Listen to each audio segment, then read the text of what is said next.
గుంటూరు నగరంలో ఒక చిన్న కుటుంబం ఉండేది. ఆ కుటుంబంలో రాము, సీత ఇద్దరు భార్యాభర్తలు. రాము ఒక ప్రభుత్వ ఉద్యోగి, సీత ఒక గృహిణి.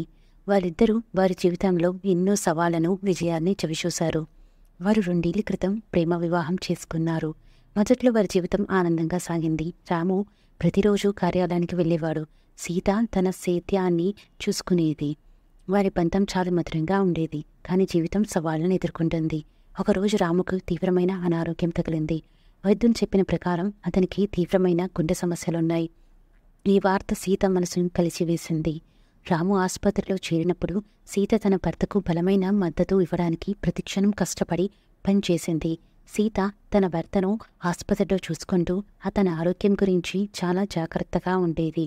ఆమె రాత్రి పొద్దు లేకుండా రాముని దగ్గరుండి చూసేది. రాము తన భార్య ప్రేమను, ఆప్యాయతను చూస్తూ నమ్మకంగా ఉండేవాడు. సీత తన ప్రేమతో రామును ఆరోగ్యంగా చూసేందుకు ఎంతో కష్టపడింది. రాము చాలా క్రమంగా కోలుకోవడం ప్రారంభించాడు. సీత తన భర్త కోసం ఎంతగానో కష్టపడింది. రాము ఆరోగ్యంగా తిరిగి పనిచేయడం ప్రారంభించాడు. ఈ సమయంలో సీత తన స్నేహితుల సహాయంతో ఒక చిన్న వ్యాపారం ప్రారంభించింది.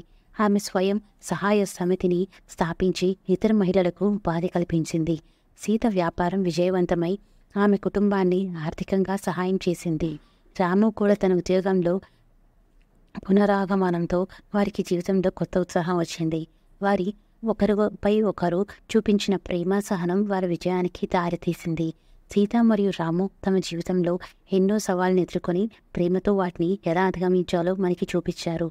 వారు కథను మనకి ప్రేమకు పునాది, సహనం మరియు అంకితభావం ఎంత ముఖ్యమో తెలియజేస్తుంది. ఈ కథలోని సీత మరియు రాముల జీవితం మనకు ప్రేరణగా ఉంటుంది. వారు ప్రేమతో, సహనంతో విజయాన్ని సాధించడమే కాకుండా జీవితంలో ఎన్నో సవాళ్లను ఎలా అధిగమించారో మనకి చెప్పింది.